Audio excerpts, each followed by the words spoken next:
Welcome to my YouTube channel guys. कैसे हैं आप लोग? हम फिर से वापस आ चुके हैं एक नए वीडियो के साथ। तो गाइस, अगर आपने अभी तक हमारे चैनल को सब्सक्राइब नहीं किया है तो अभी सब्सक्राइब करिए, साथ ही साथ बेल आइकन को भी दबा दीजिए ताकि आपको सारी अपडेट हमारे चैनल की मिलती रहे। हम अक्सर न्यूज के बहुत सारे वीडियोस अपने चैनल पे अपलोड करते रहते हैं, तो आप हमारे चैनल को सब्सक्राइब करेंगे तो आपको सारी अपडेट मिलती रहेगी। चलिए गाइस, वीडियो का मेन हिस्सा शुरू करते हैं। मैं आपको मिलता हूँ वीडियो के आखिरी में। मौजूदगी का इंकशाफ इजरायली अखबार करता है, लेकिन यहां से तरदीद आ जाती है सऊदी अरेबिया से। पाकिस्तान में यह शुरू हो जाता है कि अगर सऊदी अरेबिया सारे तस्लीम करने लग गए हैं तो आप भी तस्लीम करें। सर देखिए वकाफ, पाकिस्तान का जहां तक इसराइल के साथ ताल्लुक है तो हम इसराइल के कैंसर का एंटीडोट हैं, इसका इलाज है। अल्लाह ताला ने हर बीमारी से पहले उसका शिफा पैदा की है और इसराइल जैसे कैंसर से पहले पाकिस्तान को किसी मकसद से बनाया गया था। हमारे फाउंडिंग फादर्स ने, कायदे आजम ने, अल्लामा इकबाल ने जिस वाज़ेह तौर पर बता दिया था कि हम किसी सूरत इस कैंसर को तस्लीम नहीं करेंगे। A dagger in the heart of the Muslims का लफ्ज इस्तेमाल किया, a western outpost on the gates of east का लफ्ज इस्तेमाल किया। अल्लामा इकबाल ने कहा मैं जेल जाने को तैयार हूं, और उस वक्त सारे मुसलमान अखबारों में लफ्ज यहूदी इस्तेमाल होता था। यहूदियों को हम मुसलमानों की जमीन पर नहीं आबाद होने देंगे।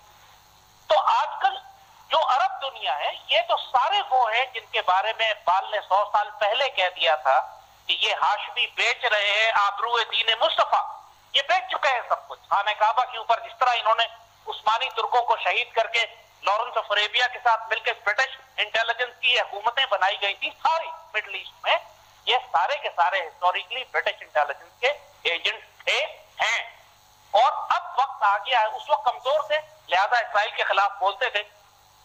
अब इनको तकब्बुर हो गया है कि अब हमें कोई कुछ नहीं कर सकता, लिहाजा खुल के इसराइल को रिकॉग्नाइज कर रहे हैं।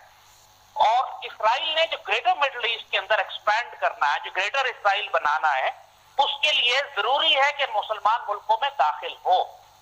उसको अरब दुनिया से अब कोई खतरा नहीं, खतरा पाकिस्तान से। और पाकिस्तान के अंदर बराह रास्त इसराइलियों की मौजूदगी चूंकि अभी तक नहीं है, लिहाजा इनको काम करना पड़ता है सऊदियों के थ्रू, अमेरिकन के थ्रू, ब्रिटिश इंटेलिजेंस के थ्रू। लेकिन अगर सोचे कि एक एम्बेसी इसराइल की इस्लामाबाद में बन जाए तो पाकिस्तान की सफों में ऑलरेडी जो इस वक्त इतने गद्दार हैं कि हम इनको एक्सपोर्ट करके जरे मुबादला कमा सकते हैं, ये गद्दार इसराइल के साथ मिलकर पाकिस्तान का क्या हल करते हैं। यहां आर्गुमेंट दी जा रही है कि जी अरबों का मसला है, हम या ये एक आर्गुमेंट ये दी जा रही है कि साहब अगर फलस्तीनियों को उनके हकूक दे दिए जाए तो हम इसराइल को तस्लीम कर लेंगे। ये बात आपके वजीर आजम ने कही है। मेरा सवाल इनसे ये है, ये आर्गुमेंट इसी तरह की है कि कोई आपसे ये कहे कि हम कश्मीर पर भारत का कब्जा कबूल कर लेंगे अगर भारत कश्मीरियों को उनके हकूक दे दे।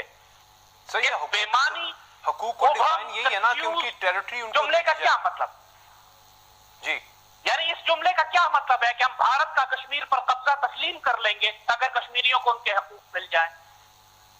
अगर कोई ऐसी बात करे तो आप कहेंगे दीवाना है, पागल है, एबनॉर्मल है। ये बात कोई पाकिस्तानी कैसे कर सकता है कि अगर इस फलस्तीनियों को हकूक मिल जाए तो हम इसराइल की रियासत को तस्लीम कर लेंगे।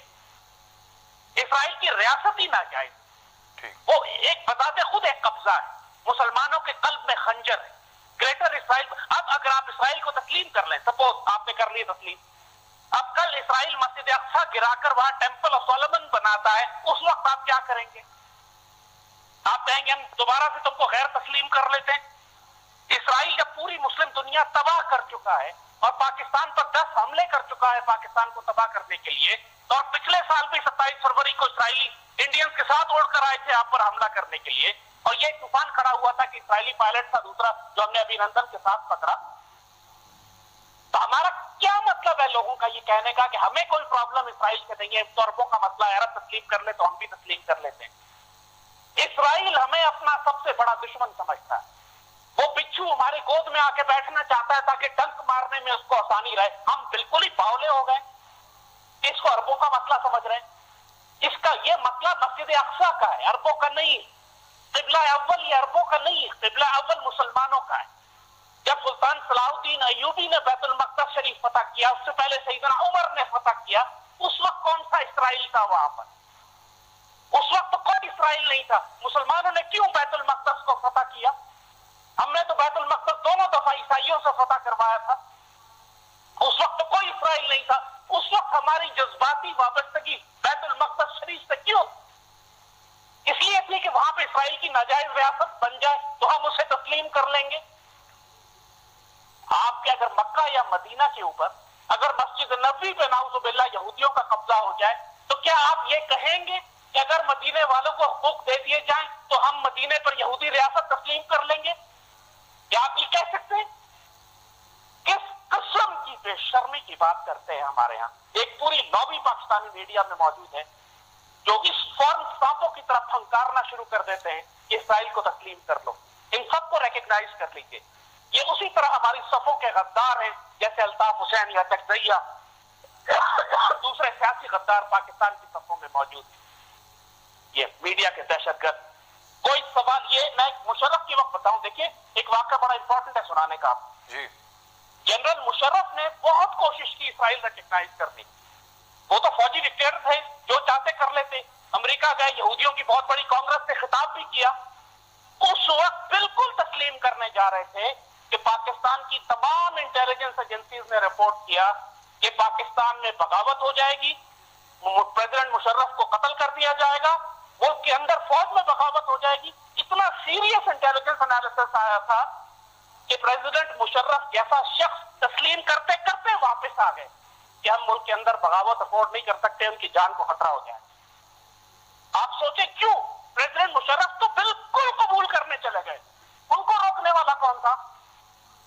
वो तो अमेरिका के साथ भी उन्होंने फैसला कर लिया, पूरे मुल्क में जलते हुए उन्हें कोई फर्क नहीं पड़ा। उन्होंने अमेरिका अफगानिस्तान वॉर में साथ दिया। तो फिर इसराइल के मामले पर क्यों घबरा के डर के पीछे हट गए वो? बिकॉज मुल्क के अंदर बगावत का खतरा।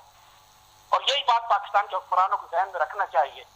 मजाक नहीं बना है पाकिस्तान की पूरी कौम को वैक्सीन ठोक के तो तुम मार दोगे, कौम मर जाएगी। लेकिन इसराइल को रिकग्नाइज करने की बात की तो कौम छोड़ेगी नहीं कर दो। लेकिन क्यों जैसा ये तकरीबन जब से इसराइल और ये फलस्तीन का मसला है, हजारों प्रोग्राम हो चुके हैं, इसका हल क्या है? हमारे ही क्यों पाकिस्तानी क्यों इतने जज्बाती हैं? वो जो पूरे का पूरा मिडिल ईस्ट है वो कश्मीर के ऊपर इतना जज्बाती नहीं, लेकिन हम अपने मसले से भी ज्यादा वहां पर जज्बाती हैं। और फिर इसराइल तो अब एक ताकत बन चुका है, वहां पर उसको किस तरह मिटाया जा सकता है? जो वजीर आजम का डायलॉग है कि उनको राइट दे दिए जाए, हम तस्लीम कर लेंगे, तब तक नहीं करेंगे। तो यही है ना कि वो ताकत बन चुके हैं, वो ताकत से इनकारी कोई भी नहीं है। देखिए भारत ने भी कब्जा किया हुआ है कश्मीर पर। भारत का कब्जा तसल्लुत कबूल कर लीजिए। भारत ने तो उसके अलावा 370 भी खत्म करके अब तो बिल्कुल ही एनेक्स कर लिया। अब तो डेमोग्राफी चेंज कर रहा है। अब तो एक और फलस्तीन बना रहा है आपके मशरक में। आप सारा कुछ तस्लीम कर लीजिए, फिर प्रॉब्लम क्या है? व्हाट इज द बड़ी इशू है? आपने जुल्म और ज्यादती को अपने इस्लामी तारीखी रूहानी रिश्तों को अगर पामाल करना है, तोड़ना है पैसे और मफाद के लिए तो कर जाइए। जो हमारे फाउंडिंग फादर्स ने कहा था कि our souls are not for sale, जो हमारी आइडियोलॉजी थी, जो नजरिया था, जो इस्लाम जो दीन था, जो इकबाल था, जो कायदे आजम था, जो लियाकत अली खान थे, उन सबको थूक के समुद्र में फेंक दीजिए कि ये हमारा कोई ताल्लुक नहीं है उनसे, हम अपने पैसे के इंटरेस्ट पे काम करेंगे। जनसाइड ओपनली, झूठ मत बोले, मुनाफिकत मत करें, खुल के बोले कि हम पैसे की खातिर अपना दीन बेचेंगे। खुल के बोले ना यार, बेशर्मी क्यों करते हो, मुनाफिकत क्यों करते हो? आप इसराइल को तस्लीम नहीं कर सकते। लाल टोपी के वीडियो का होता है दी एंड। आप यहाँ से वीडियो छोड़कर जा सकते हैं। आपने लाल टोपी को सुना, लाल टोपी को सुनकर आपको क्लियरली समझ में आ गया होगा ये सर्टिफाइड चूतिया है। सर्टिफाइड चूतिया मतलब इसे यूनेस्को की तरफ से सर्टिफाइड चूतिया का सर्टिफिकेट मिल चुका है। तो इसे सुनकर हमें इसके मज़े लेने चाहिए और मज़े लेकर हमें अपने चेहरे पर एक स्माइल लानी चाहिए। तो दोस्तों इस तरीके के वीडियो लाल टोपी अब पता नहीं कितने दिन लाएगा, क्योंकि इसकी तबीयत कुछ ठीक नहीं रहती है। अब टीवी पर ये आता है एज अ ऑडियो, मतलब ये अब लाइव नहीं आता है, वीडियो अपना शो नहीं करता है। पता नहीं इसको क्या प्रॉब्लम हो गई है। और आपको पता है सऊदी अरेबिया से इसकी पुरानी खुन्नस है। खुन्नस क्यों है? क्योंकि इससे बहुत ज़्यादा वहाँ पर जूते पड़े थे और कोड़े पड़े थे, जिसका जिक्र इसने एक इंटरव्यू में किया था। ये अपनी वाइफ के साथ आया था, इसे बहुत ज़्यादा पिटाई पड़ी थी, जिसके बाद से ये अभी तक सऊदी अरेबिया को एज अ फ्रेंड एक्सेप्ट नहीं कर पाए हैं और हमेशा सऊदी अरेबिया के खिलाफ कुछ ना कुछ बोलता रहता है। तो दोस्तों, सऊदी अरेबिया के मोहम्मद बिन सलमान और नेतन्याहू की जो मुलाकात हुई थी उसके बाद से ज़ैद हामिद और पाकिस्तानी मीडिया में एक भूचाल आ गया है। उस भूचाल की वजह इन चूतियों को पता नहीं क्या है, मतलब ये लोग हर जगह कोई भी मुस्लिम मैटर हो टांग अड़ाते हैं। ऐसा अपने भारत में भी होता है और बांग्लादेश में होता है। यहाँ के कुछ लोगों के अंदर कुछ खास तरीके का कीड़ा है जो इनके पिछवाड़े में हमेशा काटता रहता है, तो उसी के चलते इस तरीके की ये बातें करते रहते हैं। तो दोस्तों, वीडियो पसंद आया हो तो प्लीज़ चैनल को सब्सक्राइब करें, वीडियो को लाइक करें, कमेंट बॉक्स में अपने सुझाव शेयर करना ना भूलें। धन्यवाद दोस्तों।